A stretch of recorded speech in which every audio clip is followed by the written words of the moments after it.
director de Inravisión, presidente de RCN Radio y del Círculo de Periodistas de Bogotá, vicepresidente del directorio de la Organización Internacional de Defensorías de las Audiencias,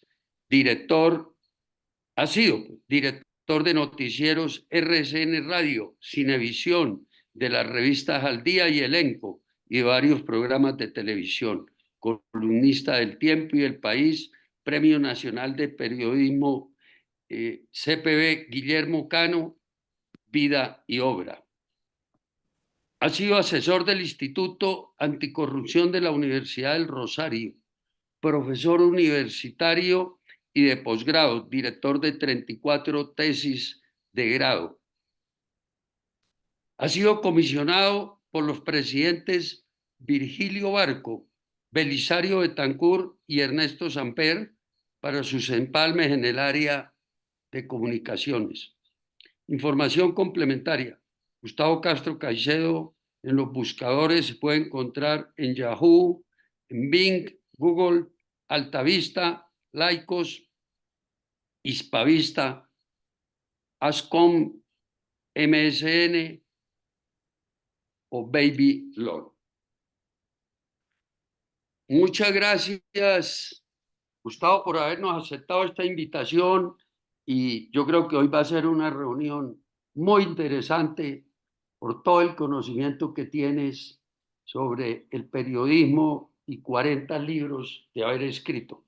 Yo voy a leer una sinopsis que me envió donde escribe cómo ha sido su vida y este libro. ¿Y de qué trata en este nuevo libro? Me han preguntado y para explicar respondo, de todo, porque es periodismo sin límites que pretende satisfacer todos los gustos con temas de interés general. Calculo que en 62 años como periodista, desde el 11 de septiembre de 1961, que publiqué mi primera nota, hasta hoy, he escrito más de 2000 crónicas, entrevistas, relatos, columnas, artículos, reportajes, investigaciones y notas impregnadas de los riesgos del periodismo con 40 libros. Los textos que seleccioné para este libro no son necesariamente los mejores que pude haber escrito, sino más bien aquellos que me generaron un interés periodístico especial por su tema, sus características, su contenido humano, que guardo en mi memoria como un recuerdo muy especial. La guerra de Nicaragua vista desde distintos ángulos es el más importante para mí, porque ser el hecho histórico que más inmensamente he vivido durante mi vida periodística, al igual que entrevistas importantes en su momento a líderes colombianos y latinoamericanos. Un periodismo sin límites, pero responsable y comprometido con la verdad, me ha permitido escribir durante tantos años, desde el amor hasta la guerra, pasando por magníficas historias de vida, aventuras, actos heroicos, de superación personal y de milagrosa supervivencia apoyada en la autoestima. También he abocado dramas, retazos de la historia, triunfos de ídolos deportivos, actos de heroísmo, de solidaridad contagiosa, casos únicos, temas de vidas ejemplares sobre sueños y esperanzas de la gente y del amor a Colombia. Como periodista he tenido el privilegio de conocer y poder contar todo tipo de historias que reflejan vivencias humanas únicas, dignas de ser divulgadas y leídas, la mayoría con un final feliz y algunas tristes, reflejo de los extremos de la realidad.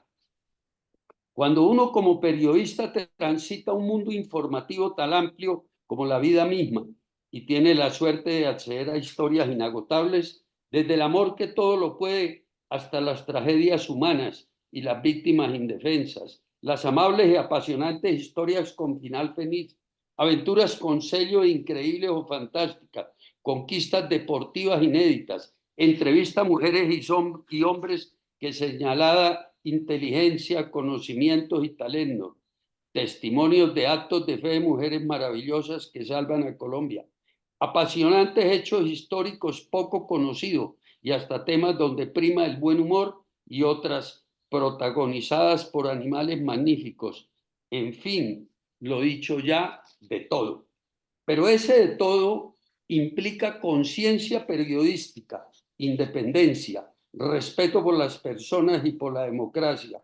Lo verdaderamente importante de mi profesión es practicar el principio inalterable de ejercer un periodismo ético, útil a la sociedad, que sea independiente y fiscalizador de los abusos de todo tipo de poderes, investigador y denunciante de lo que afecta a los ciudadanos, con respeto por el derecho al dolor en la intimidad y la dignidad de las personas, en sus trances de luto o de tragedia, contando las historias sin sensacionalismo, resaltando los valores humanos ejemplares y multiplicadores y estando siempre del lado de las víctimas.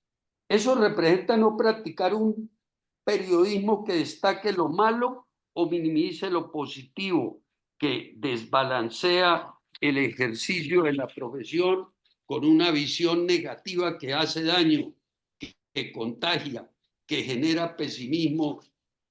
Disfruto de la satisfacción de haber sido un periodista consecuente con el reclamo de los colombianos a los medios, de que exalten lo positivo y destacable del país, para que traten de contrarrestar el lastre que generan sus peores hijos. A mí sí no me da vergüenza ser colombiano, ni más faltaba. Por el contrario, durante décadas como periodista he resaltado las grandes fortalezas y las riquezas de nuestro país, en especial la humana.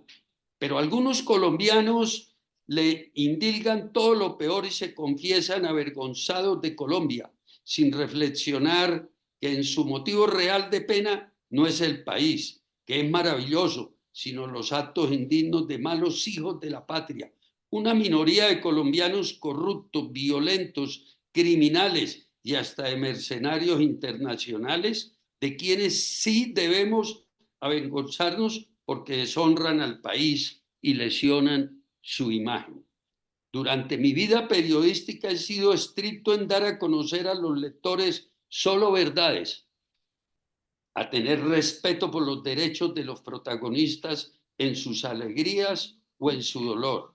He sido independiente sin temores, pero sobre todo persistente en resaltar la inmensa riqueza humana de nuestro país.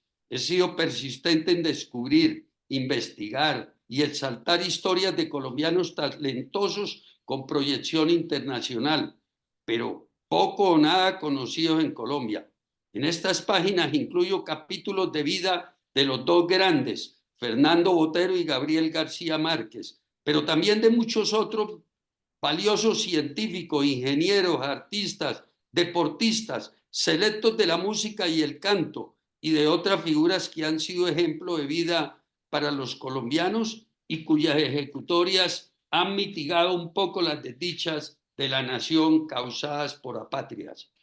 Algunos ejemplos son Marta Gómez, líder mundial en clonación felina; la paisa Margarita Correa, quien salva vidas, ríos y plantas en la India y más allá; Tatiana Calderón, la mujer más veloz del mundo; María Isabel Trujillo, heroína colombiana en el desierto del Sahara; la barranquillera Adriana Ocampo Uria, con sitio en lo alto de la historia de la conquista del espacio; Carlos Hoyos, pionero mundial de los drones en 1998, y Paolo Lugari, el inventor del mundo según Gabo.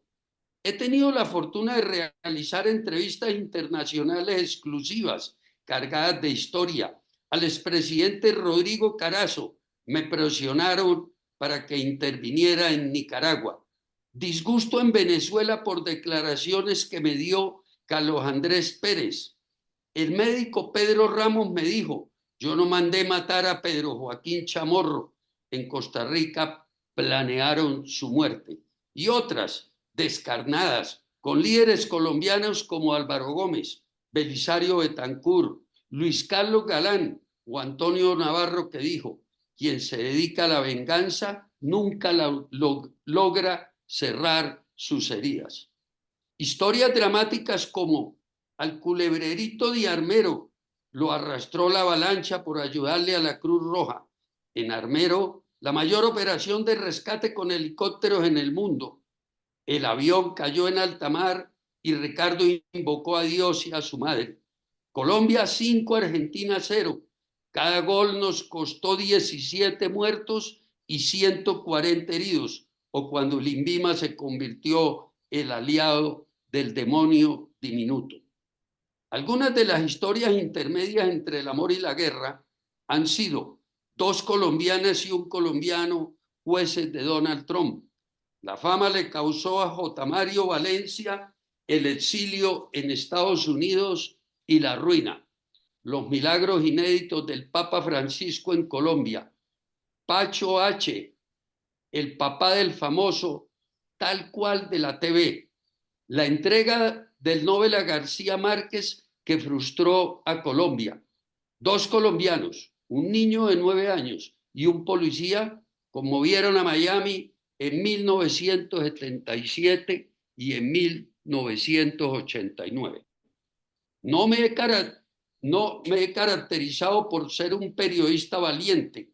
En varias ocasiones el miedo paralizante, por no decir terror, ha aparecido súbitamente cuando por informar surgieron riesgos que amenazaron mi integridad como compañeros casuales, propios de la profesión. Sí, he sentido miedo de perder la vida cubriendo noticias en Nicaragua, en Costa Rica, en Colombia y en Ecuador, pero por fortuna he podido superarlo.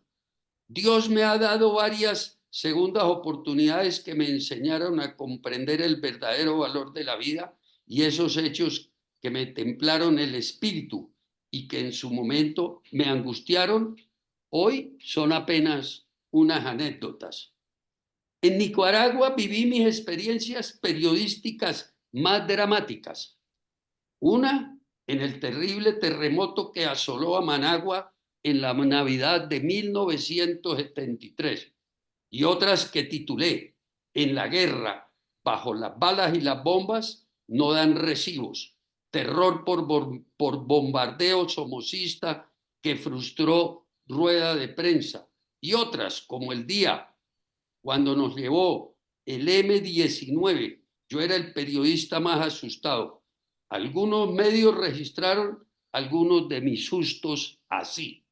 El Tiempo, el día 15 de julio de 1979, 4 días antes de que el dictador Anastasio Somoza fuera derrocado, informó: esta crónica de este avión nos bajan, pero muertos, exclusiva para El Tiempo, es la primera conseguida por un periodista colombiano en el centro de Managua, Gustavo Castro Caicedo, quien viajó indocumentado a esa ciudad para realizar un especial de televisión sobre la guerra.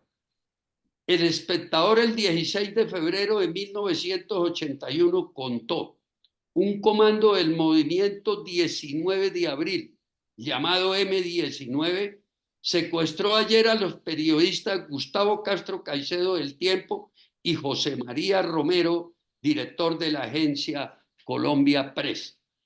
El 5 de agosto de 1994, El Tiempo contó: el periodista Gustavo Castro Caicedo sufrió ayer un accidente durante la inauguración de las obras de la zona franca de Bogotá cuando se encontraba con el alcalde Jaime Castro, los periodistas Germán Santamaría y Marcia Martínez Guerra y otras personas. El techo se desplomó y uno de los rieles le cayó en la cabeza. Los médicos dictaminaron que sufrió 3 fracturas en el cráneo y una lesión en la base cervical.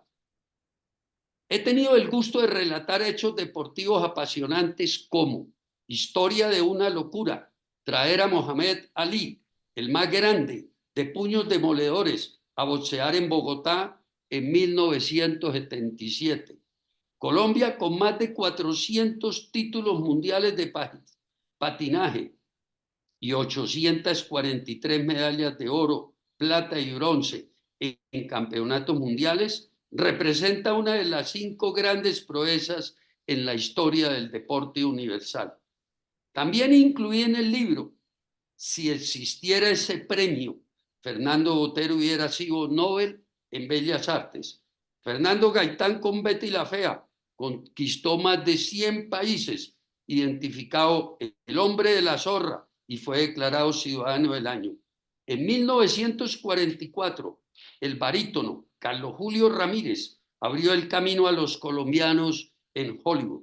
Jorge Barón, récord Guinness, fenómeno de masas y apóstol de la paz. El olímpico Jorge Perre Villate, profesor alcahuete de Gabriel García Márquez y la resurrección de Pedro Gómez Barrero.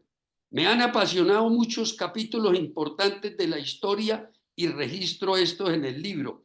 Por la sal de Zipaquirá, Gonzalo Jiménez de Quesada fundó a Bogotá. El corsario Luis de Auri, libertador de San Andrés, Providencia y Santa Catalina. La paz del general Gustavo Rojas Pinilla y Guadalupe Salcedo. Por la muerte de sanandresanos, Colombia le declaró la guerra a Alemania en 1943. Concluye con esto. Tras 62 años de periodismo, sigo siendo joven por dentro, con el deseo intacto de seguir escribiendo y contando historias sobre colombianos con valores, de denunciar lo que otros callan, de resaltar a las víctimas y no a los victimarios, de exaltar a quienes lo merecen. Y para eso gozo el privilegio de ser un periodista con las ilusiones y los sueños intactos, firma Gustavo Castro Caicedo. ¿Verdad, Gustavo, que leer esto le llena a uno de orgullo? Este libro tiene 64 temas, muy variados, pero yo creo que escogimos 10 muy importantes que creo que sobre esto se va a tratar este conversatorio. Y bueno, ya es hora de darle la palabra a Gustavo. Gracias a todos los asistentes. Y aquí hay un tema, Gustavo, para comenzar muy interesante. Al salir Trump y entrar Biden, las mascotas pudieron volver a la Casa Blanca. Quiero Gracias, darte la palabra y tú nos vas a decir cómo vamos a desarrollar este tema. gracias, Gracias a todos. gracias, doctor Ramírez, y a los amigos que están siguiendo este conversatorio. Después de 200 años de una tradición presidencial de tener mascotas en la Casa Blanca, llegó el presidente Trump y cortó esa tradición. No recibió ni tuvo mascotas en la Casa Blanca. Y lógicamente eso causó impresión en la opinión pública de los Estados Unidos, que está acostumbrada o que se acostumbró a que los presidentes querían a los animales. Aparte de que los hijos del presidente Trump son cazadores y que han tenido capítulos que han sido muy criticados en el África, cazando todo tipo de animales, regresó la tradición después del gobierno Trump, porque el presidente Biden tuvo 2 perros que volvieron a ocupar la Casa Blanca. La tradición de los presidentes de Estados Unidos tiene 1000 anécdotas que están registrados en un libro mío que se llama Historias Humanas de Perros y Gatos.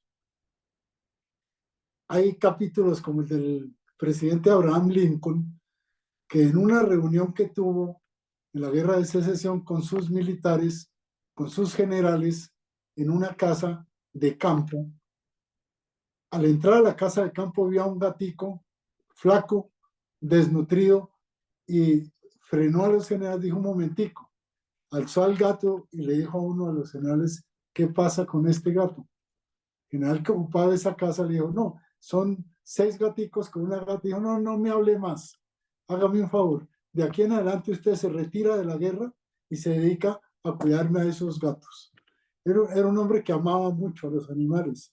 Y en la tradición uno ve como, por ejemplo, en los presidentes recientes, presidente Obama tenía 2 perros, presidente Clinton tenía un gato que se hizo famoso en los Estados Unidos y que, sobre el cual escribieron libros.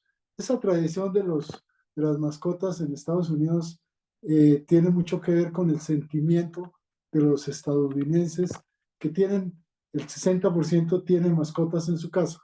Por eso el tema es importante en el sentido de que un presidente rompió esa tradición después de 200 años.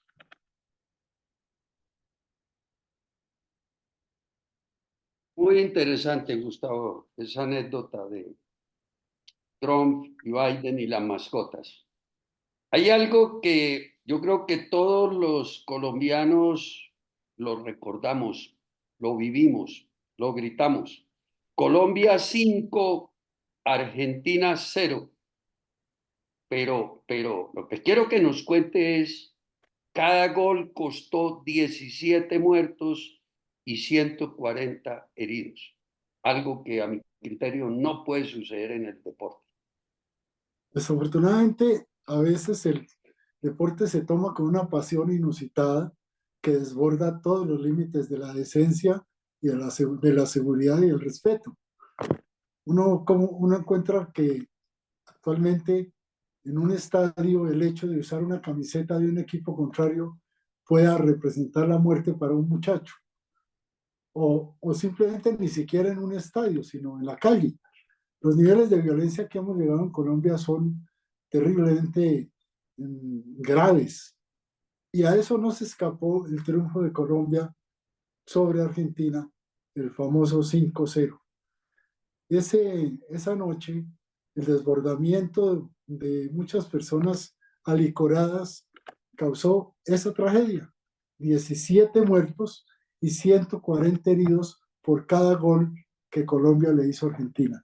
Por supuesto que fue una noche feliz, pero muy triste para el país porque llevó a un luto innecesario a una cantidad de hogares colombianos por el exceso de pasión, por el apasionamiento de unos colombianos que a veces no piensan lo que hacen.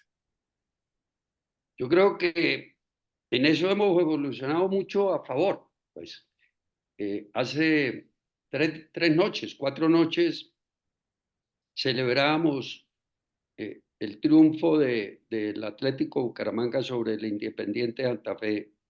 Y pues por lo menos lo que uno lee en noticias, no hubo un solo herido en estas celebraciones. Entonces yo creo que sí hemos evolucionado. ¿Qué piensas sobre eso? Eso es cierto. Yo creo que cuando se toman las precauciones y la forma de controlar los posibles desmanes, se logra eso.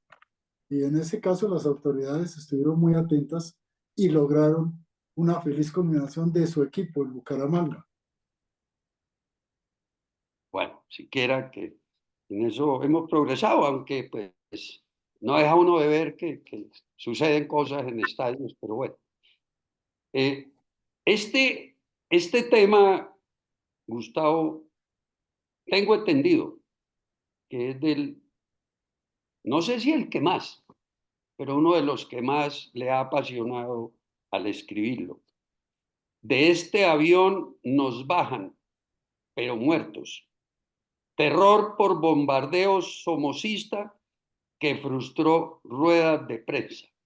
¿Qué nos quieres comentar sobre eso? Pues en 1979 creo yo que tuve mi mejor momento periodístico al cubrir la guerra de Nicaragua. Yo me fui a Nicaragua indocumentado. Trabajaba con la empresa Punch y hacía un programa de televisión y pedí que me enviaran a cubrir la guerra, pero no me enviaron porque consideraron que eso no era importante. Y de mi plata contraté a un camarógrafo, nos fuimos a Managua, entramos indocumentados y tuvimos 15 días de aventura que nos tuvo cerca de la muerte, pero que nos dio la satisfacción de un trabajo periodístico único. Ningún periodista colombiano, ninguno, llegó a donde estaba la noticia más importante de la guerra en ese momento. Hablo del mes de julio de 1979, 20 días antes de la caída de Anastasio Somoza. Todos los embajadores acreditados en Managua habían cerrado las embajadas y salieron de Managua. El único embajador que se quedó fue Osvaldo Rengifo, el embajador de Colombia. Y no solo abrió la embajada, sino su casa, la casa del cónsul, para recibir asilados, que eran la mayoría muchachos sandinistas, pero inclusive algunos oficiales de la Guardia Nacional de Nicaragua que estaban siendo perseguidos. Con semejante noticia en la embajada y sin que la cubriera ningún colombiano, decidí irme. Y, logré un milagro cuando un oficial de la Fuerza Aérea Española, un piloto de un Hércules, me llevó o nos llevó de Costa Rica a Managua con una advertencia. Ustedes se bajan en el aeropuerto, pero de en adelante yo no tengo nada más que ver con ustedes. Y así fue. Cuando nos bajamos, lo primero que hicimos fue llegar a la oficina de recibimiento de personajes que venían del exterior, en muchos casos, a ver qué estaba pasando en Nicaragua.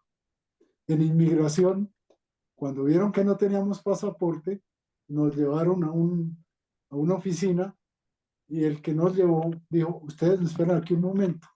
Era un momento difícil y yo le dije a Gustavo Barrera, que era el camarógrafo, aquí no tenemos otra que salir de aquí, no sé cómo, pero salimos, no nos podemos quedar aquí. El antecedente es que 8 días antes, el gobierno somocista había asesinado al periodista Jim Stewart, que estaba cubriendo la guerra. Lo asesinaron de una forma vil, tanto que eso desató la indignación de la opinión pública estadounidense y fue el principio del fin de la caída de Anastasio Somoza, porque Estados Unidos le quitó su respaldo.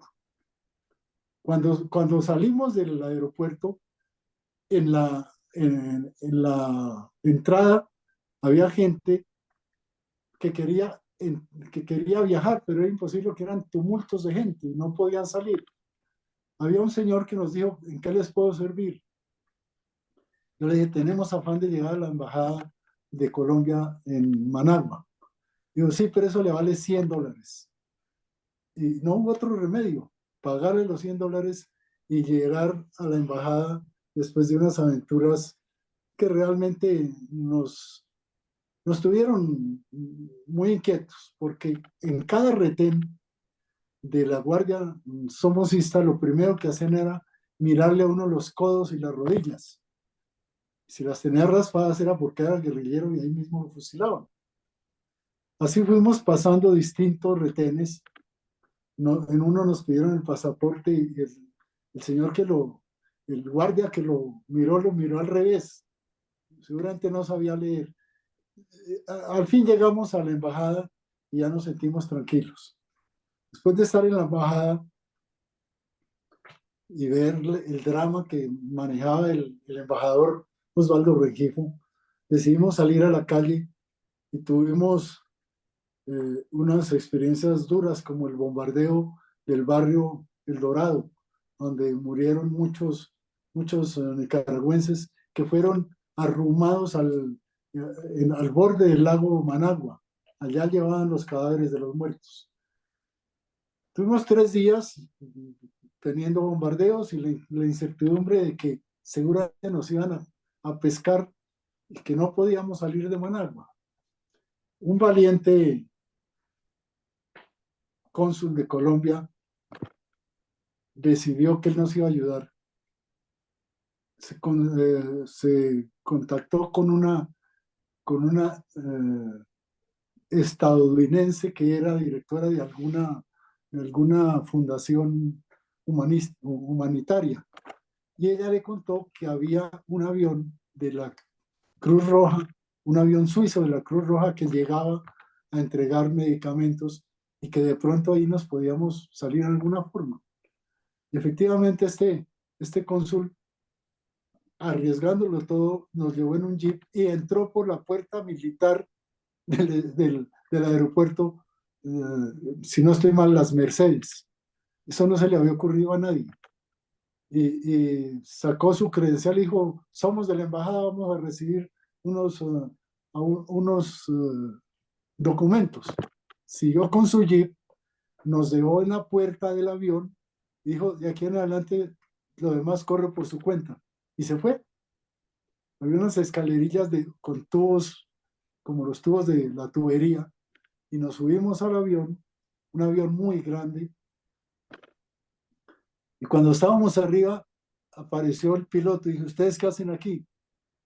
No, mire, es que estamos subiendo. No, no, no, no, ustedes se bajan, yo no puedo llevar a nadie. Y fue cuando yo dije, de este avión nos bajan pero muertos. Y ese es el título de la crónica que hice para el periódico El Tiempo. Posteriormente, logramos que este señor nos llevara nuevamente a Costa Rica.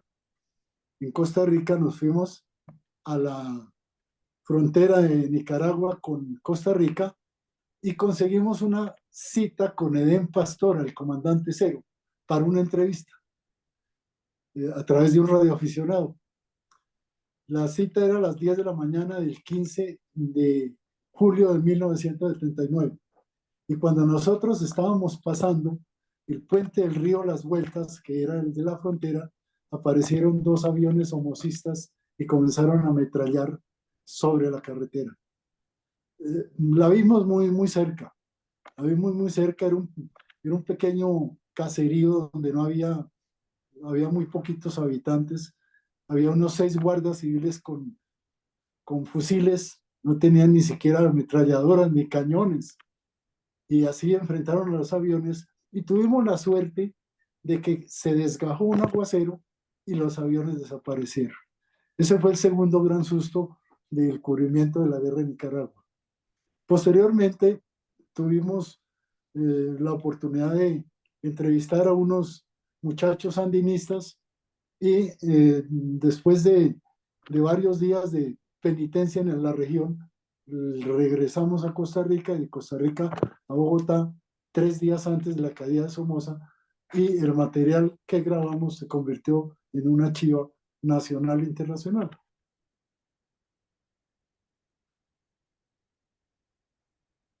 Gustavo, aprovechando pues esa anécdota vivida en esa época con el gobierno de Somoza, ¿qué se puede comparar con el gobierno actual de Ortega? No, ¿Cómo, mire, cómo? el gobierno, la revolución sandinista fue una revolución de todo un pueblo, de muchachos estudiantes, de enfermeras. Fue una revolución eh, que tenía que terminar con una dictadura infame. Pero este señor Ortega, que fue uno de los miembros de la Junta Militar, traicionó esa revolución.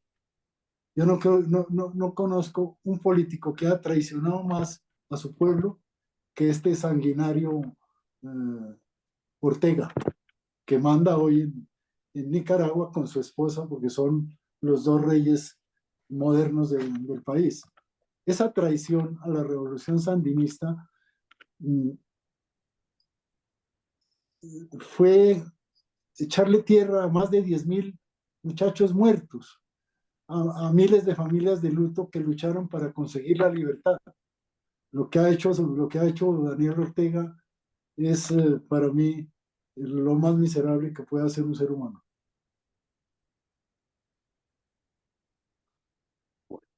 Después de haber oído tres interesantes temas de los 64 escritos en el libro, yo quisiera que Si alguno o algunos de los participantes quieren hacer algún comentario, alguna pregunta, pues me gustaría que lo hagamos ya y ahorita vamos a seguir con otros temas, pero no esperar a acumular todos.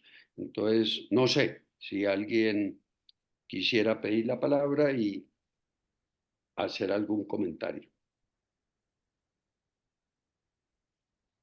Ah, ¿Sí? no, Jorge, Francisco, tiene estaba la palabra. escuchando y coincidencialmente recuerdo la fecha del 24 de diciembre del 73. Yo estaba también en Nicaragua, estaba en el puerto, en el Pacífico, en Punta Arenas. Nos invitaron a hacer una participación en la celebración del 24 de diciembre en Managua, pero a las 5 de la tarde decidimos no ir porque teníamos que zarpar a las 6 de la mañana del día siguiente y no conseguimos transporte de regreso temprano, lo cual demoraría la salida del zarpe del buque. Entonces cancelamos la ida a Managua. Esa noche, justamente a medianoche, fue el terremoto del cual habla aquí el amigo Gustavo. 25.000 muertos. Entonces me recordó esa fecha y haber coincidido en Nicaragua. Después me tocó la de México también, unos años después. Fue también fuerte otro terremoto. Quería hacer ese comentario muy interesante, la narración de todos los episodios que está presentando con mucho mérito, con mucho compromiso profesional. Y pues cuando eso existe, la misma naturaleza se encarga de cuidar y de proteger a quienes están exponiendo la vida para desarrollar una actuación profesional de valor admirable. Gracias, Francisco, por esos comentarios. Bueno, entonces, Yo quiero, discúlpeme sigue, Gustavo. una acotación, porque otro de los momentos que más recuerdo y que más me dieron una experiencia periodística importante fue el terremoto de Managua. Yo estaba en RCN y me enteré del terremoto a eso de la 1 de la mañana. Inmediatamente comenzamos a mover palancas para poder viajar, porque averiguamos que el gobierno colombiano mandaba un avión Hércules a socorrer a los nicaragüenses. Llegamos al día siguiente, la madrugada siguiente del terremoto, que fue el 23, el 24 por la mañana, y llegamos a una ciudad desolada, con muchos incendios, en ruinas, con familias al borde de la carretera y al borde de las calles, llorando a sus muertos.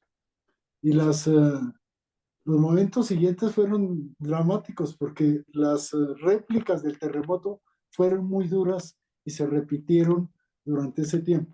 Yo pasé ese 24 de diciembre en Managua y acordándome de la iluminación y la belleza de la Navidad de la Carrera Séptima y viendo la tragedia de Managua. Muy bien, muchas gracias. Vamos con este otro tema que pues consideramos que es muy interesante. Dos colombianas y un colombiano han sido jueces de Donald Trump y dos lo condenaron. Es un tema de mucha actualidad. Hace 8 días el presidente Trump montó en cólera con el juez colombiano Juan Merchan, que era el juez que tenía que estaba viendo el caso por el cual acaba de ser condenado. Juan Merchan ya había juzgado a Trump en una oportunidad y ahora lo condenó, pero no es el único que lo ha condenado. Hubo una reina de belleza, Miss Universo, Paulina Vega. Paulina Vega ganó el título de Miss Universo y casi simultáneamente se pronunció en contra de Donald Trump. Resulta que Trump comenzaba su campaña política y una noche decidió arremeter contra los mexicanos de una forma poco elegante, sanguinaria, digámoslo así. Y todo el mundo se quedó callado, pero Paulina Vega, que acababa de ganar el título de Miss Universo, se paró y se pronunció en favor de los mexicanos y censuró a Trump. Pero estaba censurando no a un candidato presidencial, al dueño del concurso de Miss Universo, que era Trump. Y ella dijo que a ella no le importaba quién fuera, pero que lo que había hecho contra los mexicanos no tenía nombre. Trump entró en furia, la trató mal, la menospreció y ella con una dignidad muy grande siguió sosteniéndose, se convirtió en un personaje internacional, la entrevistaron, ratificó sus críticas a Trump, su defensa de lo latinoamericano y se convirtió en una juez que condenó al presidente, al candidato presidencial de los Estados Unidos. La polémica siguió durante varios días y tal vez la expresión más simpática que tuvo Paulina Vega fue cuando ganó Biden y dijo que bendito sea Dios que no ganó Trump. Y eso se hizo noticia lógicamente. Y la otra jueza es Aileen Cannon, una colombiana nacida en Cali, que ha sido juez de Trump en un proceso por unos gastos de sus empresas. 3 jueces colombianos y de los 3, 2 lo han condenado. Muy interesante conocer estas historias. No conocíamos la del último, pero bueno. Hay otro que queremos oírlo. El avión cayó en alta mar. Ricardo invocó a Dios y a su madre. Había partido hacia Israel un avión Hércules de la Fuerza Aérea Colombiana a recoger unos motores de repuesto para los famosos aviones Kafir. Y de regreso, cuando sobrevolaba el Triángulo de las Bermudas, comenzó a perder altura. Y los tripulantes decidieron botar los motores a las turbinas para ver si se podían salvar. Las turbinas no fueron suficiente, no aliviaron lo suficiente el peso del avión. El avión se fue en picada y cayó en alta mar. En alta mar, en el Triángulo de las Bermudas.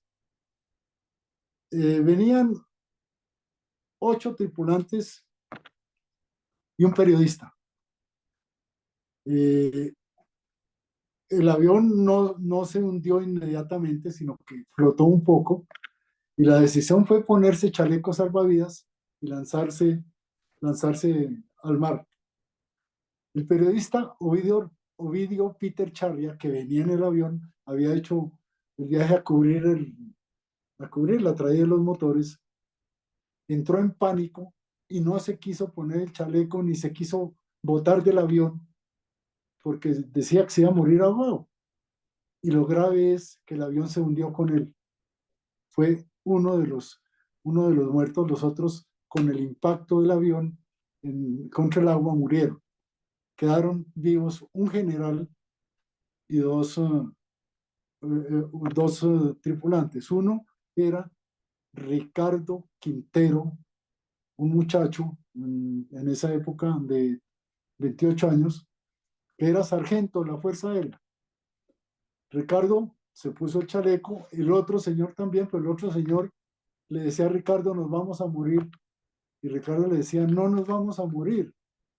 Usted se va a morir si quiere morirse, pero piense positivo. No, yo me voy a morir. Y se ahogó y se murió. Ricardo tuvo la suerte de que de un momento a otro apareció un buque mercante, no recuerdo si era libanés, no recuerdo de qué país. Lo recogió y Ricardo me contaba que él lo único que hacía era rezarle a Dios y a su mamá porque sabía que ellos dos lo iban a salvar. Lógicamente, después de haber subido al barco, de haberse salvado, se convirtió en un personaje que fue noticia durante muchos días.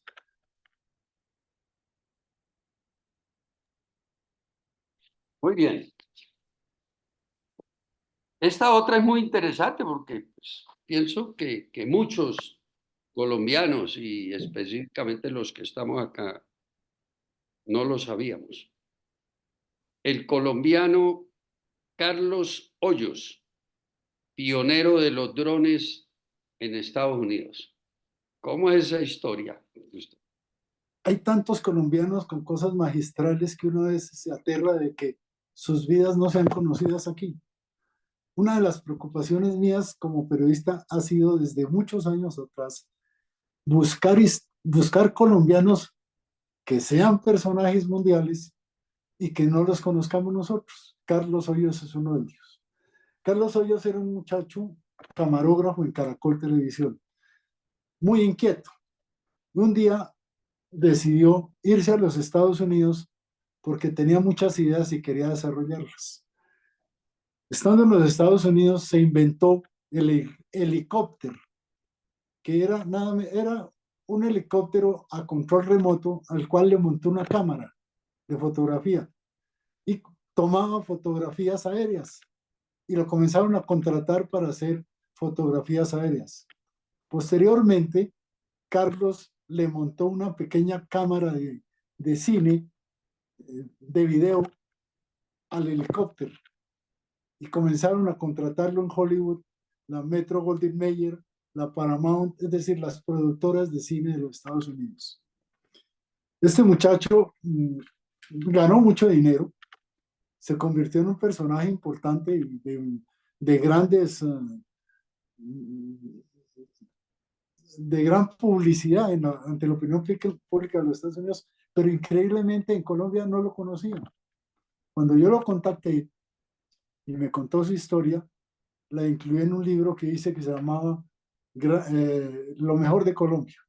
Y posteriormente seguí redactando notas sobre él porque le hice seguimiento a todos los premios internacionales que le dieron, a las exposiciones que hizo, a las grandes exposiciones de fotografía aérea. Y después de tantos años, hoy eso se llaman drones. Ese muchacho murió sin saber la importancia de su invento o de su inventiva.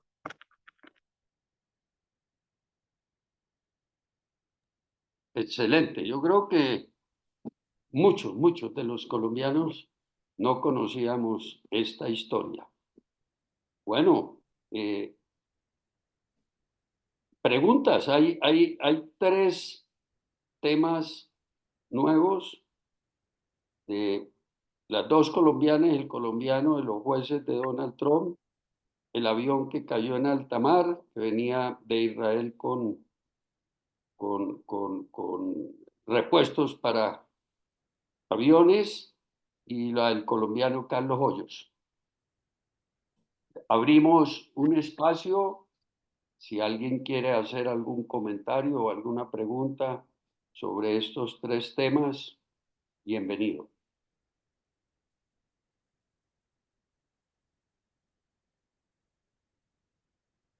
Bueno, veo que están callados. Entonces, continuemos. La colombiana Adriana Ocampo, creo que muchos, no tenemos ni idea quiénes, tiene sitio en la historia de la conquista del espacio y Argentina y Uruguay han pretendido pelearnos su nacionalidad. ¿Cómo es esa historia, Gustavo? Adriana Ocampo Uría, una niña nacida en Barranquilla, hija de un oficial de la FAC, se subía a la azotea de su casa todas las noches a mirar a las estrellas y a soñar porque quería ser astronauta. Y así pasó su niñez y llegó a su juventud que vivió en Buenos Aires porque su papá se fue a vivir allí y de Buenos Aires se fue luego a los Estados Unidos. En los Estados Unidos ella seguía con su obsesión de ser astronauta y terminó ingresando a la NASA, pero no como astronauta, sino como científica. Una mujer que hizo una serie de investigaciones importantes y para cortar el cuento, porque tiene tantos títulos mundiales que se considera que es una de las 4 mujeres más importantes que ha habido en la historia de la ciencia en los Estados Unidos. Adriana fue declarada personaje del año, han hecho libros sobre ella, fue administradora de las campañas a Júpiter, Juno y a Venus. Es decir, no ha habido una mujer en la NASA que haya hecho tanto como ella. Pero lo mismo que con Carlos Hoyos, no era conocida en Colombia. La verdad es que cuando yo me enteré de ella, tuve que hacer muchas vueltas para poder ubicarla, que no la conocían. Y por fin la encontré en su casa en Pasadena. Y le gustó mucho que un colombiano se interesara por ella, que realmente nadie, nadie la había contactado. Y comenzó a contarme su historia. Su historia la desarrollé por lo menos en 4 grandes artículos donde iba contando poco a poco lo que ella iba haciendo. Y a raíz de eso, hubo medios colombianos que tomaron mi información y comenzaron a hablar de Adriana Ocampo Uría, una mujer con un gran sitial en la historia de la conquista del espacio de Barranquilla y lógicamente que los argentinos y los uruguayos ya quisieran ser eh, los, eh, los países padres de ella, pero no, ella es orgullosamente colombiana. Ha tenido muchos títulos, le han hecho muchos homenajes internacionales. Yo no sé de ella desde hace 2 años, no sé qué habrá pasado, pero dejó muy alto el punto a cualquier otra mujer en la NASA. Muy interesante, Gustavo. Aquí hay otro nombre que yo creo que para muchos colombianos, de los, me incluyo, no lo habíamos oído nombrar. María Isabel Trujillo, heroína colombiana en el desierto del Sahara. ¿Cómo es esa historia? Esta es una historia que uno no se imagina por qué los periodistas deportivos no se volcaron a contar esa historia. Yo tuve la suerte de conocerla, el privilegio de conocer esa historia y no dudé en incluirla en uno de mis libros, libro que se llama Grandes Momentos de Colombia. Esta señora era una gimnasta que decidió comenzar a entrenarse para hacer maratones. Su novio también era atleta y un día supieron que había una gran prueba que se llamaba la Maratón del Desierto. La participación era de más o menos 700 atletas, hombres y mujeres. Y ella comenzó a soñar con la Maratón del Desierto y soñaba con poder quedar entre las 100 primeras mujeres de la maratón. Llegó el momento de irse a correr. La maratón tenía 6 etapas, ganó 3, ocupó 2 segundos lugares y un tercer lugar, pero no fue la campeona, porque en la etapa en que quedó de tercera, perdió mucho tiempo. A ella le entró arena en los ojos y no pudo seguir. y le ganó la que venía de segunda en la clasificación general.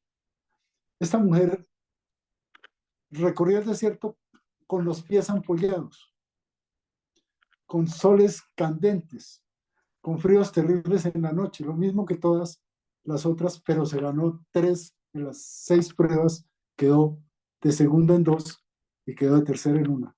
Esa es una heroína a la que Colombia todavía le está debiendo un homenaje, porque lo que hizo es algo extraordinario, fuera de serie.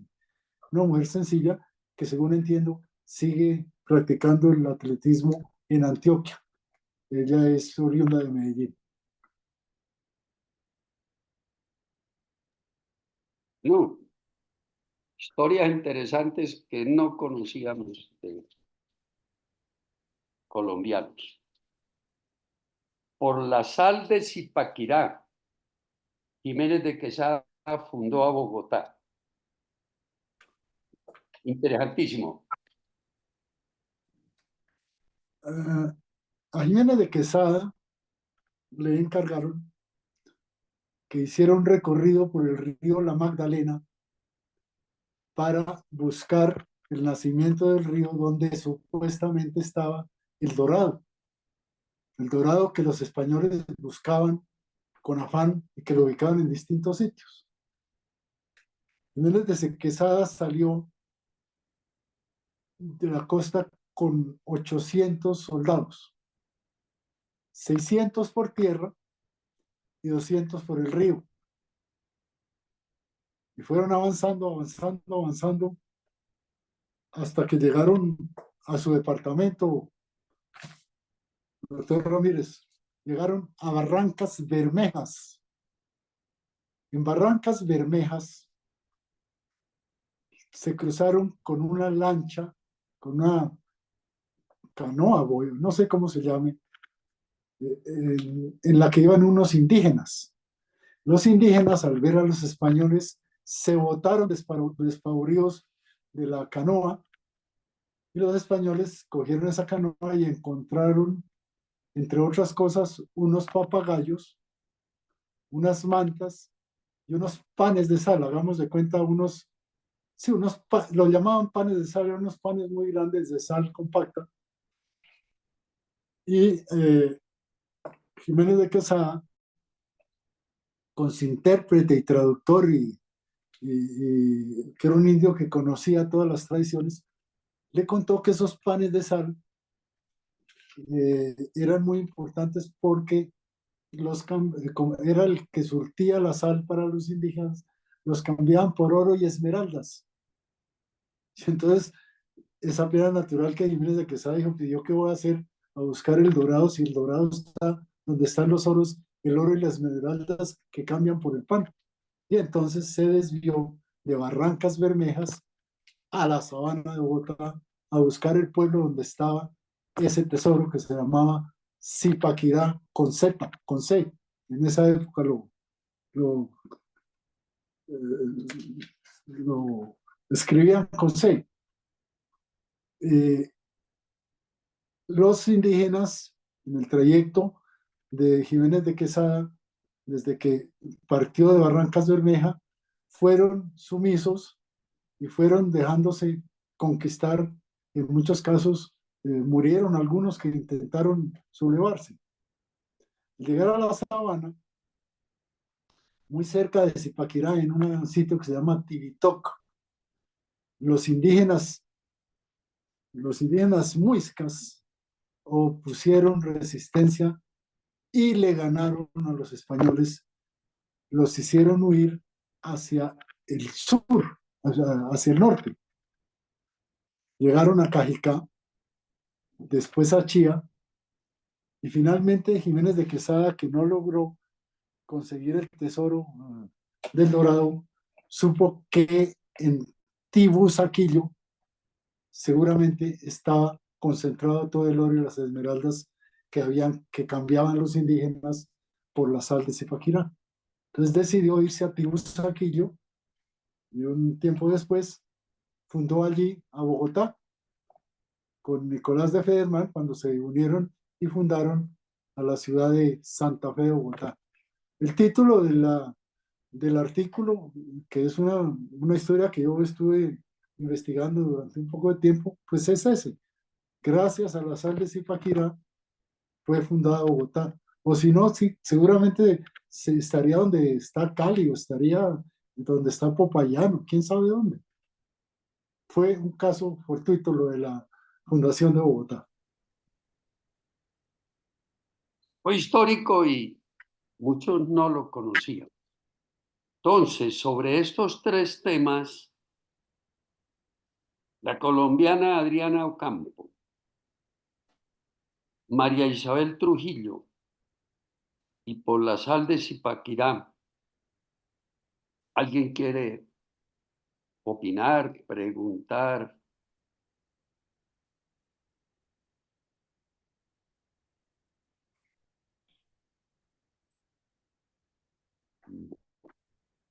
Veo que nadie. Continuemos. Yo no lo mandé matar. En Costa Rica planearon la muerte de Pedro Joaquín Chamorro. Fue una primicia internacional de Pedro Ramos en Miami el 12 de abril de 1978. Venían presentando situaciones muy difíciles, generadas algunas en Cuba, como la voladura de un avión que había salido de Venezuela, y después sucedió la muerte de Pedro Joaquín Chamorro, el director del diario de la prensa de Managua, que le habían achacado a un médico cubano, Jorge Ramos. Yo tuve la fortuna de encontrar a Jorge Ramos en Miami.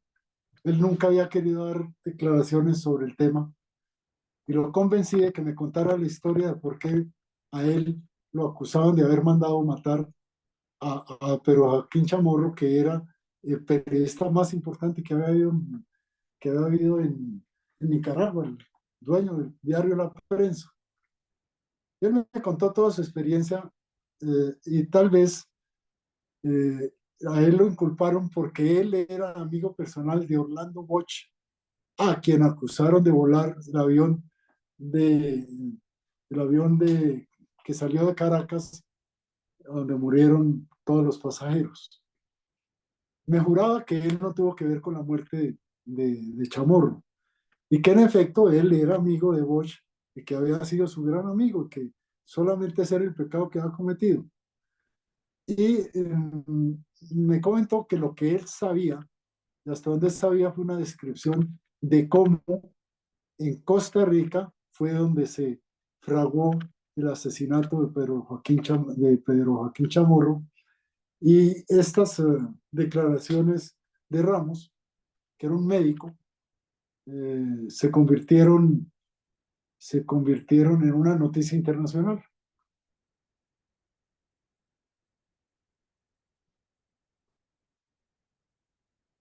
Muy bien, muy interesante. Que, pues, los colombianos que desafiaron el infierno verde del Darién en 1973. Estamos hablando de una historia remota. Hoy es muy frecuente ver las nubes de caminantes que atraviesan el Darién por unas trochas que ya son como carreteras, que tienen compañía, aunque muchos han muerto, muchos han tenido sinsabores, cruzan ese Darién con sus niños, con sus esposas embarazadas, y es una tragedia, pero van acompañados, entre ellos se acompañan. Esta historia tiene que ver con 6 muchachos colombianos, estudiantes universitarios, que en 1973, como no tenían plata, querían llegar a Panamá para ver los Juegos Bolivarianos, a donde Colombia era favorita. Juntaron $60 y se dieron a la aventura de irse a la costa embarcarse en el Golfo de Urabá, después pasar al llegar al Darién y atravesar la selva del Darién para llegar a Panamá. Pues eso era una locura, porque no había ni trochas, ni había auxiliares, ni auxiliadores, ni había nada. Era una aventura totalmente impensable. Pero estos muchachos se metieron eso en la cabeza y es el momento en que cuando yo cubría esos Juegos Bolivarianos, en el hotel en que yo estaba, llegó un muchacho pálido, amarillo, preguntando por algún periodista colombiano. Le dijeron, este que está allá es colombiano. Y el muchacho me dijo, mire, le voy a contar una historia, no crea que estoy loco. Es una aventura que acabamos de tener con 5 amigos. Uno de ellos murió. A nosotros se nos ocurrió venir a los Juegos. Cometimos la locura de atravesar el Darién. Llevamos tantos días, estamos con hambre. Logramos llegar por fin a Ciudad de Panamá. Mis compañeros están en una fundación católica donde nos están proveyendo de comida y nos van a dar vivienda, pero yo quiero tratar de comunicarme con mi familia en Colombia. Y yo creo que a través suyo, de un periodista, se puede hacer. Imagínense la chiva que me está ofreciendo este muchacho. No solamente el poder ayudarle, sino una historia que yo le creí desde el comienzo porque vi sinceridad en sus ojos. Este muchacho me contó la historia, es una historia para hacer un libro. Cómo fueron avanzando, cómo tuvieron peligros de los animales salvajes, de tribus indígenas violentas, de sinsabores que ellos no esperaban, hasta el de la muerte de uno de ellos que no aguantó más y se murió. Se murió porque estaban sin comer, tenían que comer de los árboles pensando que de pronto hubiera frutas venenosas, cazando animales. Una vez, un día que estaban cazando jabalíes, porcinos salvajes, eh, una manada de ellos los embistieron y estuvieron a punto de morir. Tuvieron que hacer muchas cosas, hasta que llegaron a una población panameña y los detuvieron porque no tenían pasaporte o que no tenían visa y los apresaron en la cárcel de ese pueblo. Y un ex cónsul colombiano de ese pueblo los ayudó a volar de la cárcel y siguieron su camino hacia Ciudad de Panamá hasta que llegaron y consiguieron auxilio de una, de una fundación cristiana, católica. Esa aventura narrada por este muchacho es increíble. Es uno de los temas del libro y hago hincapié en que estos muchachos atravesaron el Darién estando solos y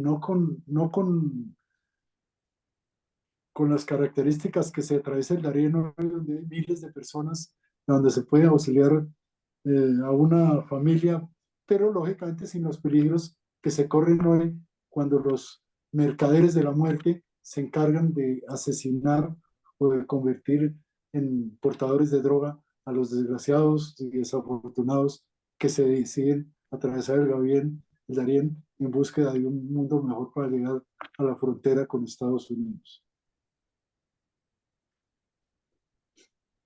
Bueno, qué historias. Gustavo, para completar este ciclo de otras 3, escogí este tema que pues yo creo que a todos nos va a gustar oírlo. Cuando nos llevó el M-19, yo era el periodista más asustado. Yo había hecho en el periódico El Tiempo la denuncia de una licitación amañada, corrupta, a través de la cual se compraron equipos para Enravisión, instituto que un tiempo después al cual llegué yo como director. Comencé a hacer la investigación y llevaba ya 3 capítulos, 3 entregas en el tiempo. Era un sábado, eran las 11 de la mañana, y me llamaron de la portería. Mire, señor Castro, que aquí hay una señora y un señor que le tienen unos documentos del Ministerio de Comunicaciones sobre la compra de los equipos de televisión. Más me demoré yo en oír la llamada que en bajar a la portería. Me dijeron, en ese carro están, Mercedes-Benz blanco. Y cuando me asomé, abrieron la puerta de atrás y vi una ametralladora en el piso del carro. Y una muchacha me dijo, súbase al carro, somos del M19. Y yo no alcancé a pensarlo 2 veces. Era otra chiva. Algo raro estaba pasando. No creí que me estuvieran secuestrando. Simplemente una oportunidad de hacer una entrega, un reportaje. No sabía de qué se trataba. Cuando subí al carro me dijeron, agache la cabeza, no mire nada, no nos mire, no mire nada porque usted no le conviene acordarse de lo que haya visto. Y si llegamos a encontrarnos con el ejército o con la policía, usted tiene que hacer lo que le digamos, porque si de pronto hay un cruce de disparos, lo matan a usted y nos echan la culpa a nosotros. Ahí sí me entró el pánico. Ahí comencé a tener miedo y dije yo, ¿por qué me subí a este carro? Dieron muchas vueltas por varios sectores de Bogotá, no sé por dónde, pero creo que llegué a un barrio cercano al aeropuerto El Dorado porque los aviones se oían muy duro. Al llegar allí, yo creo que dimos vueltas por 2 horas y media, me dijeron, hágase el borracho y bajémonos abrazados de aquí. En la casa donde llegamos había música a todo volumen, como si fuera una fiesta. Entonces se suponía que llegaba un borracho a la fiesta para no levantar sospechas. Y cuando entramos a la casa vi un poco de guerrilleros del M19 con granadas al cinto, con ametralladoras y con las caras tapadas. Me metí a una habitación y allí encontré a otro periodista, Pepe Romero, que era director de una agencia de noticias colombiana. Entonces los dos no sabíamos de qué se trataba, pero lo cierto es que el más asustado era yo. Pepe era tranquilo, yo nunca he sido, y lo digo en el libro, yo no he sido valiente, he tenido momentos difíciles y los he afrontado porque hay que afrontarlos, pero no porque sea valiente, porque me muero del miedo con algunas cosas como esta. Estando allí, apareció el comandante de esa unidad del M19 y nos dijo, mire, nosotros lo que queremos es mostrar la cara y decir que nosotros no matamos al señor Bitterman del Instituto Lingüístico de Verano, que fue secuestrado y fue asesinado. Nosotros no fuimos y por eso queremos mostrar la cara y a través de ustedes decirle al país que no nos culpen de lo que no hemos hecho. Durante 2 días estuvimos hablando muchas cosas, aprovechamos Pepe y yo para conseguir información y hacer unos reportajes y contar cosas que no se conocían por entonces. Una noche, a las 9 de la noche, el cuento fue el mismo, no hagan nada que no les digamos, porque si hay un disparo, si se mueren, nos echan la culpa. Y me dejaron, a Pepe no sé dónde lo dejaron, a mí me dejaron cerca del Salitre, cerca del Salitre. Y me dijeron, coja un carro lo más rápido y váyase para su casa. Me dijeron, no se vaya para su casa, váyase para otro lado, porque en su casa lo están esperando. Y lo están esperando los detectives del G2 o algo así, me dijeron. Y efectivamente me fui a la casa de un tío. Más me demoré llegar a la casa del tío, llamar a mi casa, que en que los agentes llegaran a la casa del tío y me dijeron, usted no puede irse a su casa, tiene que ir con nosotros a Usaquén, al batallón de carabineros, creo que era, de caballería. Entonces, en mi casa se quedaron esperándome después de esa angustia de saber que ya estaba libre. En caballería comenzó un interrogatorio muy duro. Porque tenían temor seguramente de que yo fuera del M-19 o fuera auxiliador del M-19. Ellos no tenían por qué saber la historia de por qué me llevaron y por qué me llamaron. Entonces tuve dos interrogadores, uno duro y otro blando. El duro era un coronel de pelo blanco, que tengo entendido que después llegó a general, el general Zúñiga, quien me decía, usted es un culpable, usted es un auxiliador de la guerrilla, usted, entonces me inculpaba y yo seguía asustado. Y de pronto llegaba y él se cansaba de interrogarme, llegaba otro coronel que era muy suave. No, mire, es que mi coronel a veces, con el Zúñiga, a veces se pone nervioso. No le haga caso, él es buena persona. Mire, le provoca tomarse un tinto, se quiere comer alguna cosa. Cuénteme qué pasó. Entonces yo le contaba la historia y dice, pero usted no tiene que ver nada con él. No, yo no tengo que ver. Yo soy un periodista al que invitaron a darle una información. Así pasó el tiempo. Al día siguiente me llevaron ellos mismos a mi casa. Mis hijos y mi señora, lógico, estaban consternados y el susto fue muy grande. 8 días después miraba yo por la ventana de la casa y veía guerrilleros esperándome.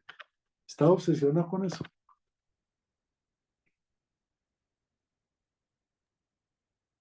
Muy interesante historia, Gustavo. Una pregunta y de pronto no la respondo. Algunas de esas voces que oyó allá las ha reconocido hoy en micrófonos del alto gobierno. No, no, ninguno. Ninguno. El comandante de la unidad era un guerrillero que se llamaba Eber Bustamante, que milita en el Centro Democrático hoy. Es el único, porque de resto no había, pues yo no conocía a otros guerrilleros. Había una señora que me dieron el nombre y todo, muy querida, muy simpática, pero nunca volví a saber de ella. No supe el nombre, no me volví a acordar. Bueno, después de estas tres historias que ya completamos 12, ¿alguien quiere hacer algún comentario, alguna pregunta? Temas muy interesantes.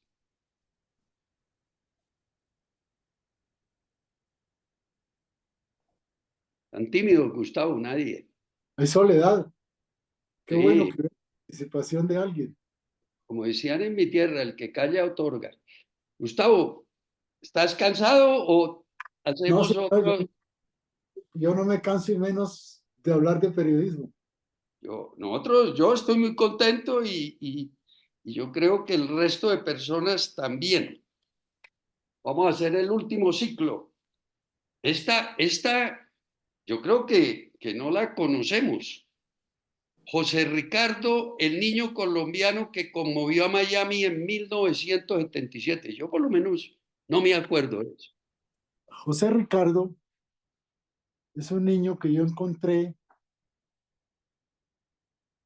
porque un amigo me contó su historia.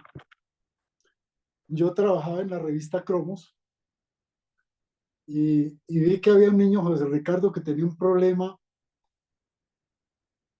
de corazón. Siendo muy niño tenía una falla cardíaca muy grave y su familia pues no tenía cómo responder. Hizo contactos y logró que unos médicos en Miami auxiliaran al niño. Hicieron una colecta, viajaron a Miami y, y la historia de José Ricardo me interesó porque lo conocí, era un niño muy dulce. Antes de que viajara a Miami, lo entrevisté y me conmovió, me llenó el alma de esperanza y dije, yo voy a estar detrás de este niño, que esa historia hay que contarla. Me fui a los 2 días a Miami, él tenía una parienta, la mamá tenía una parienta allá, pobres, no tenían plata. Y cuando lo vieron en el hospital, decidieron que había que hacerle 2 o 3 intervenciones quirúrgicas. Tenían que prepararlo y un periodista, amigo mío, de una emisora latina, le conté la historia y él se interesó en el niño y lo convirtió en noticia en Miami. Entonces José Ricardo se convirtió en un personaje especialmente para la colonia latina, pero llegando también a oídos de ciudadanos gringos. Y comenzaron a ayudar a hacer recolectas para, para, para poder pagar todo lo que representaba no solamente la operación, sino la estadía de la mamá allá y para solucionar el problema. Hicieron la primera operación a José Ricardo, estuve con él, él era de una ingenuidad muy grande, decía que, que había conocido a Mickey Mouse en persona, tal vez fue alguien disfrazado de Mickey Mouse, y con una ilusión muy grande de seguir viviendo. Regresé a Bogotá, hice los primeros 2 artículos, y ya cuando se presentó la segunda operación de José Ricardo, volví a Miami, y ya era personaje no solamente de la colonia colombiana, sino todo el mundo sabía de José Ricardo. Y sobre José Ricardo lo único que decía es que él quería salvarse, que le habían dicho que él se iba a morir, pero que él estaba muy chiquito para morirse. Le habían regalado juguetes. Y cuando yo llegué a visitarlo la segunda vez, esa emoción de ese muchachito era muy grande con todo lo que le habían regalado y que el médico le había dicho que iba a salir muy bien. Le hicieron su segunda operación, salió muy bien y yo me vine nuevamente a hacer los complementos del artículo de la historia de José Ricardo. Gustavo, seguramente el niño tenía pues una patología congénita. ¿Hoy vive? No sé qué fue de la vida de él. Pero usted tiene razón, era algo congénito. Sí, por la edad. Sí, nunca volví a saber de él. Es que estamos hablando desde hace de muchos años atrás. Y en ese momento, pues, yo me acuerdo, yo regresé a Colombia en el 81, entré al hospital militar y allá, pues, se empezaban a hacer procedimientos de cirugía abierta de corazón en niños, pero pues al poquito tiempo inició la cardio infantil, que en estos días murió el fundador, el doctor Cabrera. Entonces ahí comenzó el desarrollo grande de la cirugía de corazón en niños acá en Colombia. Obviamente se iban para Estados Unidos, que nos llevaban ya muchos años de ventaja en estos procedimientos. Hay otro tema muy interesante que estoy seguro que muchos de los colombianos y los que estamos aquí no lo conocemos. La entrega del Nobel a Gabo que frustró a Colombia en 1982. Queremos saber a qué se refiere con esto. Yo he estado muy ligado, o estuve muy ligado a la historia de Gabo. Por eso duré 15 años escribiendo un libro que se llama Gabo, 4 años de soledad, que pronto va a ser película y serie de televisión. Y dentro de esas coincidencias con la vida de Gabo, llegó el momento en que yo fui director de Inravisión. Y Gabo se ganó el premio Nobel. Desde el día en que se ganó el premio Nobel, lo primero que yo pensé fue en hacer un programa extraordinario para la noche de la entrega del Nobel. 3 meses después, duré haciendo todo tipo de gestiones para convertir eso en algo extraordinario y así estaba planeado. Hasta que llegó la noche de la entrega de Nobel y la transmisión desde Estocolmo. Yo había hecho pasar por televisión en los canales que eran del Estado muchas cuñas invitando a los colombianos a ver la entrega del Nobel. Y todo estaba preparado. Contraté a un historiador y a un hombre de la cultura muy importante para que fuera el comentarista el comentarista de la entrega del Nobel. Comenzó la transmisión y Bernardo Hoyos comenzó a hacer la introducción. Llevaba 1 hora y 20 minutos la transmisión cuando se cortó la señal. Se perdió la señal. Lo primero que yo recibí fue una llamada del presidente Betancur, histérico, de por qué había pasado. Y resulta que un ingeniero de Inravisión, que fue el encargado de comprar el segmento para la transmisión, compró 1 hora y 20 porque él consideró que era suficiente y resulta que la entrega del Nobel se hizo a la 1 hora y 40 y los colombianos se quedaron sin ver la entrega del Nobel. Le echaron piedra en Inravisión, los congresistas me insultaron, el presidente de Tancur quedó muy sentido conmigo, hasta en mi familia se pusieron bravos. Yo no tenía la culpa de eso, pero era el responsable. Comenzó una tragedia complicada porque era ver cómo conseguía la señal para repetir la entrega en algún lado o para poder hacer la conexión llamada a España, a Bélgica, a Francia, a Estados Unidos, a Canadá. Y lo último que se me ocurrió fue llamar a Venezuela, buscando conseguir el teléfono. En esa época todo se hacía por telex o teléfono, no había las comodidades que hay hoy. Y entonces logré saber que el dueño de Radio Caracas Televisión estaba en su finca, era un viernes, estamos hablando de las 7:30 de la noche. Y logré comunicarme con ese señor y le expliqué lo que estaba pasando y le imploré que me diera la señal que ellos ya habían transmitido con la entrega del Nobel. Y este señor, con una inmensa humanidad para sacarnos del lío, ordenó que nos mandaran la señal. Y se conectó. Bernardo Hoyos había estado más de 1 hora entreteniendo a los televidentes con historias de cultura, con historias de Gau y ganando tiempo hasta que se reconectó la señal y los colombianos pudieron ver por fin la entrega del Nobel. Es la noche más amarga en que se cortó la señal del Nobel.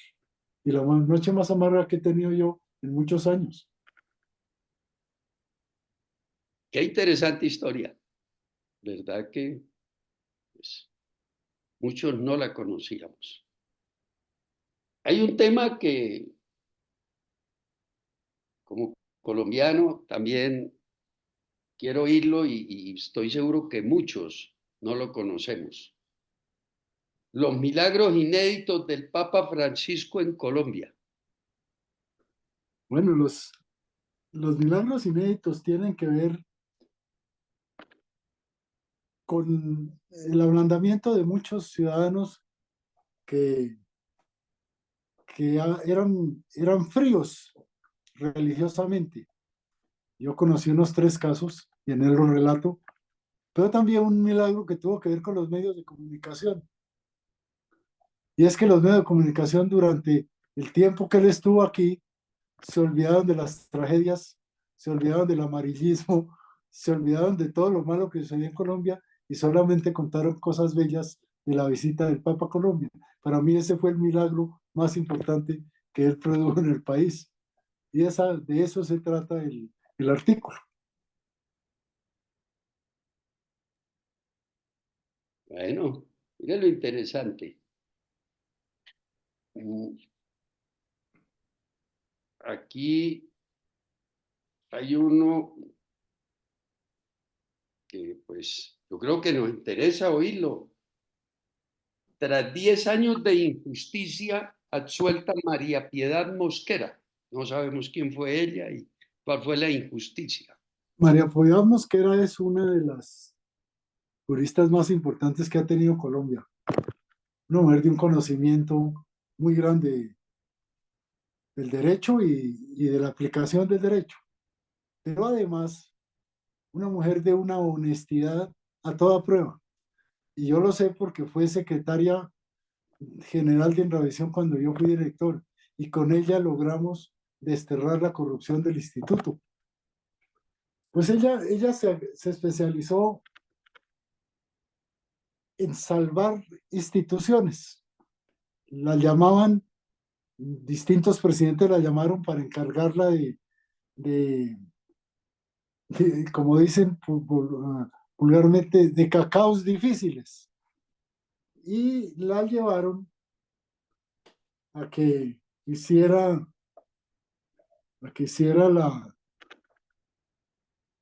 la liquidación de Colpuertos.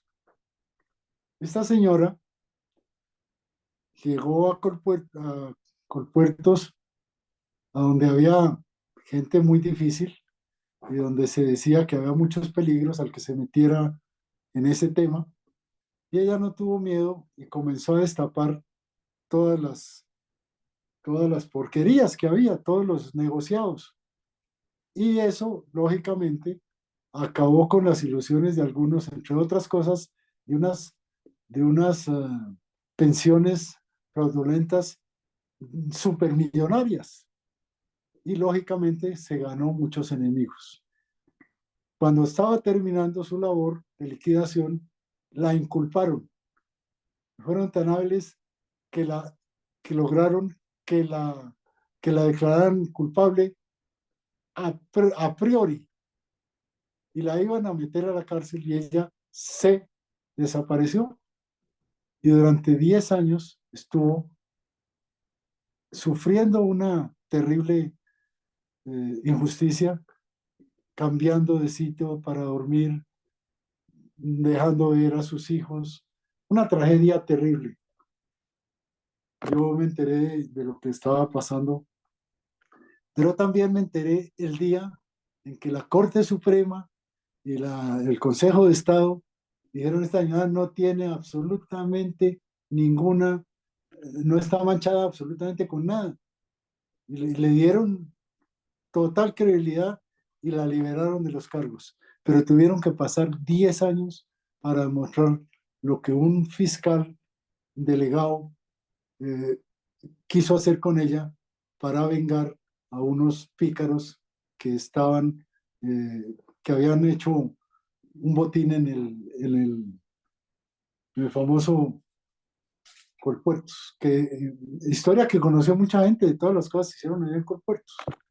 Ella, la más honesta de las personas que yo conozco, tuvo que venir a sufrir 10 años de un cautiverio espiritual muy grande, ¿no?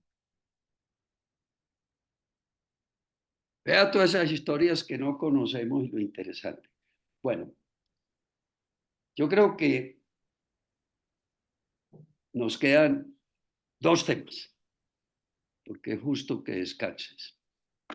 Hay algo que es un tema muy interesante con un contenido político que por eso lo quiero oír.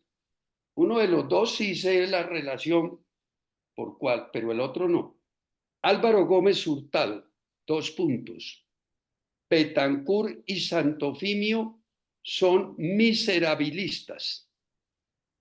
Muy interesante, cuéntenos. Se estaba adelantando las elecciones en las cuales terminó el presidente Belisario Betancur y Álvaro Gómez había sido precandidato. A mí personalmente era el candidato ideal, un hombre inteligente, serio, estructurado, que le cabía el país en la cabeza, pero también me gustaba mucho Belisario Betancur. Yo tenía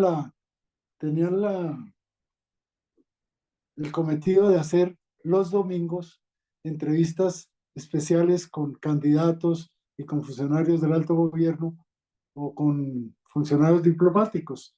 Y en esa ocasión entrevisté a todos los candidatos.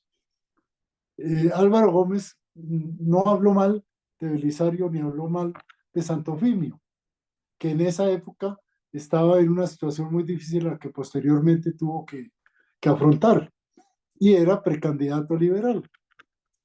Dentro de todos los argumentos que daba Álvaro Gómez Hurtado, decía que ellos dos eran miserabilistas, porque veían un país muy chiquito y que el país era mucho más grande de lo que ellos estaban midiendo. Era más o menos el sentido de esa entrevista. Y el título fue lógicamente ese, porque era una frase de él bastante dura. No, He de decirle que yo he tenido, he escrito más o menos 2000 crónicas, de ahí salen las 64 del libro, pero qué pocos entrevistados tan maravillosos como Álvaro Gómez Hurtado. Un hombre de una simpatía y de una cultura y de una estructura mental envidiables. una tristeza que no hubiera sido presidente, ¿no? Si hubiera sido un gran presidente, Hubiera sido. en la menor duda. Conocía el país perfectamente. Sí, y con ese concepto de manejar lo fundamental, era donde él estructuraba lo que había que hacer en el país, el acuerdo sobre lo fundamental. Sí. Lástima, lástima, qué gran pecado cometieron con el país al asesinarlo. Que al fin no se Como, sabe, ¿no? como todos los magnicidios, gringos, franceses, italianos o colombianos, se quedan en secreto y en Así, impunidad. la impunidad. Y yo no creo que ya vaya Muy difícil, ¿no? a verse más. Sí. Pues he buscado este último tema, Gustavo, que para mí se me hace campeón. Y ya tuvimos oportunidad de oírte 2 horas sobre este tema, pero muchos de los que están aquí estoy seguro que no estuvieron en ese conversatorio. Historia de una locura. Traer a Ali, el más grande, a boxear en Bogotá, cuando era el campeón mundial de pesos pesados, un hombre pues que en ese momento piensa uno era imposible que se moviera de Estados Unidos y venir a Colombia en algo que no era por dinero, y queremos que nos cuente, yo ya la oí, algunos, pero muchos de los que están, yo creo que no se imaginan cómo, por qué y todo lo que hay detrás para que te hubieras traído a Ali a Bogotá a boxear. Era tan importante Mohamed Ali que una compañía encuestadora internacional con base en los Estados Unidos decidió hacer una encuesta en el mundo para ver quién era más conocido entre Jesucristo y Mohamed Ali. Lógicamente que la encuesta fue a países islámicos, a países de culturas distintas de otras religiones, donde Jesucristo no era conocido. Y además porque la televisión mostraba a Ali todos los días y estaba en su momento culminante, en lo más alto de su carrera boxística. Y resultó que era más conocido que Jesucristo. Estando en eso, los suegros míos eran los benefactores del Instituto Franklin Delano Roosevelt. Llegó un momento en que el Franklin prácticamente estaba quebrado, no había plata, no había ayuda, no había quien les diera. Yo me había acostumbrado a que los artistas, yo manejaba una revista de espectáculos y era jefe de redacción de cromos, y los artistas me hacían mucho caso y los puse a correr en bicicleta y a boxear y a hacer muchas cosas para obras sociales. Y se me ocurrió, y yo, ¿por qué no traigo a Mohamed Ali a Colombia? Y apenas natural que tan pronto conté yo que iba a traer, que yo daba por seguro que iba a traer a Mohamed Ali a Colombia, me trataron de loco, de farsante, de absurdo. Los mismos periodistas me volvieron pedazos.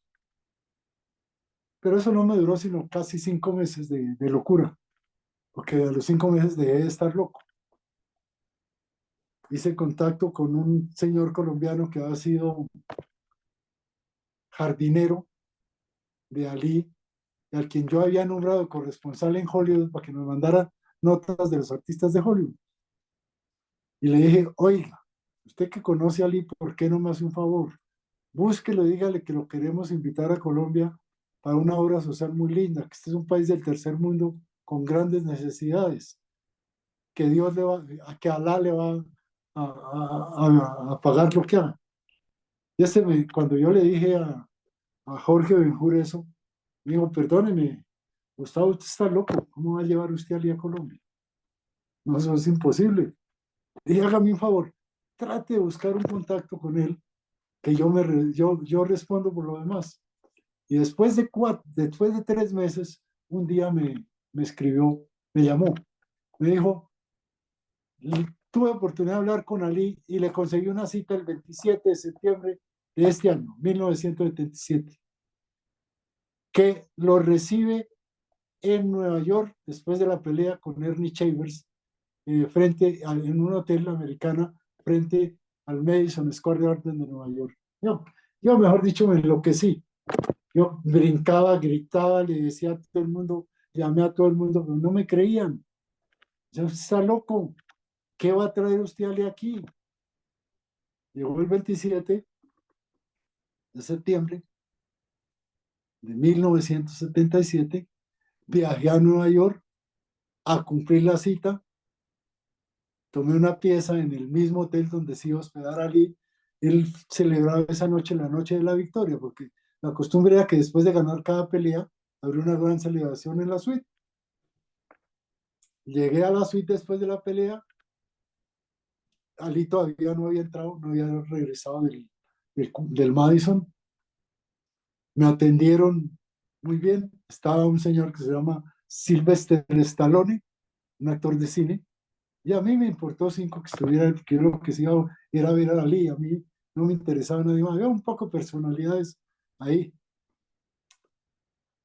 Ali entró por un ascensor especial y como a la media hora, el colombiano que venga, colombiano que venga es que abren la puerta y encuentro a Mohamed Ali acostado en una cama con los pies por fuera y los brazos detrás de la nuca descansando.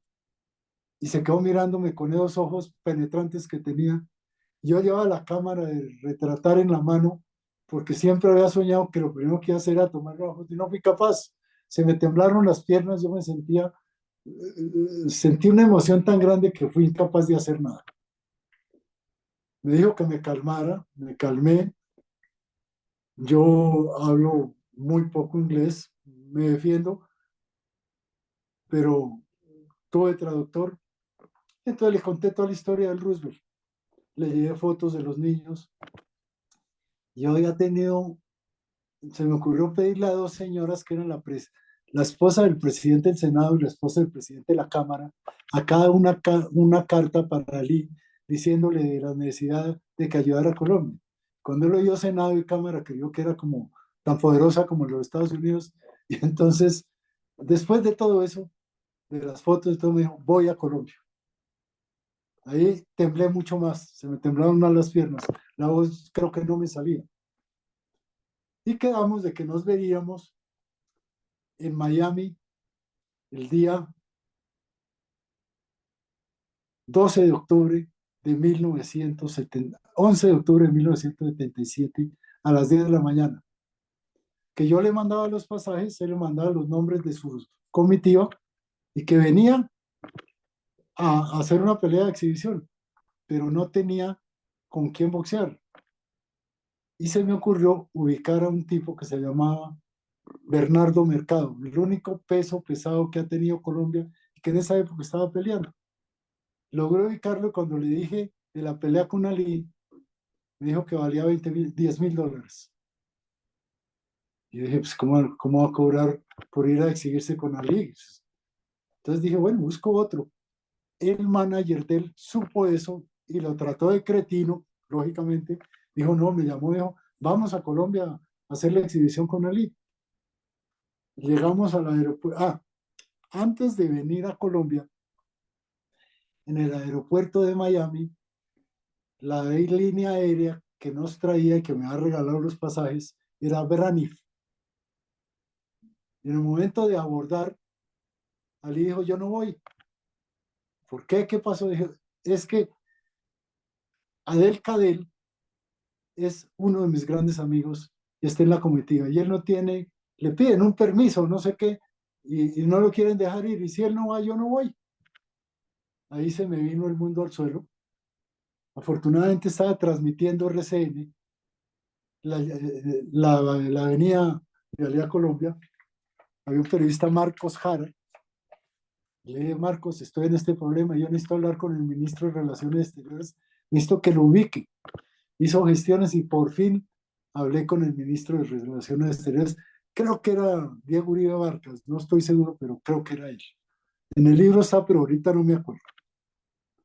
Le expliqué y entonces él dio una orden en inmigración para que pudiera entrar el compañero Ali, violando yo no sé qué normas. Pero lo cierto es que dieron el permiso, Ali lo supo, nos embarcamos y llegamos a Bogotá a las 8 de la noche, era un sábado. Cuando Luis vio lo que pasaba en el aeropuerto, un hombre que estaba acostumbrado a ver multitudes y todo, se aterró. Se habían tomado todas las instalaciones del aeropuerto, miles de personas. La bajada del avión era casi imposible. Es que era el más grande, el hombre más importante en el deporte mundial y en la historia del boxeo. Fueron 3 días maravillosos. Yo le organizé una becerrada. Jorge Herrera le regaló un traje de toros. Él fue el que organizó, la idea fue de Jorge, de la esposa de Jorge, que era Margarita Suárez, que era periodista en la revista Hit. Y a ella se le ocurrió hacer una corrida y Jorge, en matar un toro y ofrecérselo a él, le regalaron una ruana y él de ruana le echaba aplausos al toro. Le conseguí que hiciera un saque de honor en un partido de Medellín, perdón, de Nacional y Millonarios, y se hizo una cena de gala en la piscina del Hotel Hilton, que era donde estaba la suite mundial. Allá me dieron el alojamiento sin costo. Allá le llevé de Cartagena a Roque Valdés y a Pambelé y se los presenté. Fue una velada maravillosa. La multitud de la gente cuando él salía a la calle. La esposa de él, Verónica, estaba esperando. Mi ex señora Patricia Herrera se encargó de estar con ella y la mamá de Patricia estuvieron de decanes de ella todo el tiempo, se hicieron grandes amigas y yo quedé feliz y dejé de ser loco la noche del 12 cuando se enfrentó en la Plaza de Toros de Santa María, abarrotada de gente, a Bernardo Mercado, y hubo unos pesitos para salvar al Instituto Roosevelt. Bueno, Gustavo, siendo las 7:53, después de oír 16 historias que están en el libro de las 64, terminando con la de el hombre más importante en el deporte en ese momento, Mohamed Ali, que es impresionante oír esto y cómo lo logró traer y lo que eso representó en nombre, en publicidad para el país y para el deporte. Yo solo puedo decirle una cosa. Gracias, gracias y gracias por habernos regalado estas 2 horas de oírlo con todo lo que nos acaba de contar, que todo es verídico, y estoy seguro que el 90% no lo conocíamos de todo lo que nos ha comentado. Hoy, me llamaron 2 personas muy importantes a decirme, oiga, Gustavo Castro va a estar de 6 a 8 con usted. Le dije, sí, está programado y ahí lo mandé y son 2 horas. Le digo, pues, ¿cómo hizo? Ahí me dio risa y le dije, tráfico de influencias. Sí, así le dije, eso es tráfico de influencias. Usted sabe el aprecio tan grande que le tengo y cómo la gratitud está por encima de cualquier consideración. Gracias, Y Gustavo. tal vez lo único que falta decir es por qué el título se llama Del amor hasta la guerra, desde el amor hasta la guerra, porque como usted ve, hay historias que van desde el amor, que no hablamos de esas hoy, pero hay historias de amor en el libro, hay historias de guerra pasando por aventuras grandes, personajes, triunfos históricos y momentos estelares colombianos. Así es. Solo le voy a ceder la palabra a una persona que aprecio muchísimo, mi compañero de colegio, y te aprecia muchísimo, Gustavo, porque en varios conversatorios que hemos tenido acá, él ha sido el moderador. Espero, pues tenemos que terminar a las 8, pero le quiero ceder la palabra a mi amigo, compañero de colegio y padre, hoy puedo decir, de uno de los periodistas más importantes que tiene Colombia. Y le quiero dejar la palabra a Antonio José Acevedo, quien lo conoce mucho y ustedes dos se conocen. Tiene la palabra, Antonio. Hombre, gracias Jorge Felipe por esta posibilidad y por su amabilidad. Y la pregunta mía, pues obviamente daría para mucho tiempo, pero le voy a pedir el favor al doctor Gustavo de hasta donde pueda nos permita entrar un poco a su intimidad en el sentido de contarnos de dónde esa vena periodística, esa vocación, dado su entorno familiar. Y la segunda, ¿a qué horas duerme? Bueno, Gracias, yo creo doctor que Gustavo. usted como padre de uno de los grandes periodistas de Colombia debe saber muy bien lo que representa para uno sentir el periodismo en el corazón y de ejercer un periodismo pulcro y en beneficio del país. Usted lo conoce muy bien. Eso representa para mí. Y el nacimiento mío como periodista debe ser, y yo supongo que en el caso suyo tiene que tener usted que ver mucho con lo que ha hecho su hijo. Se lo debemos a mi mamá. Mi mamá nos enseñó a Germán y a mí, a todos en la casa, éramos sí, 4 hermanas y 3 hermanos, nos enseñó que uno para escribir tenía que leer mucho, que uno leyendo aprendería a escribir. Y desde muy pequeño nos aficionó a escribir. Y Germán y yo sacamos la vena de ella. Era una mujer muy culta, especializada en lo que tiene que ver eh, con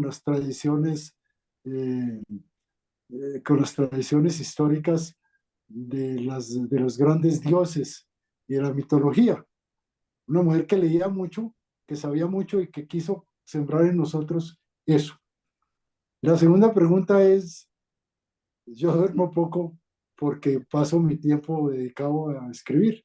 Yo comienzo a escribir a las 10 de la noche, termino de escribir a las 6 o 7 de la mañana, duermo unas 4 horas y me reintegro nuevamente. Por eso cuando llaman a mi casa antes de mediodía, hay una disculpa.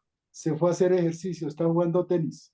Porque ¿a quién le van a decir que a esa hora uno está dormido? Y Muchas creo gracias. que quiero felicitarlo porque en las últimas 3 entrevistas que ha hecho su hijo han sido maravillosas, como todas las que él hace, pero realmente cada día son más interesantes y una muestra ejemplar para el periodismo colombiano. Muy amable, doctor Gustavo, muy querido.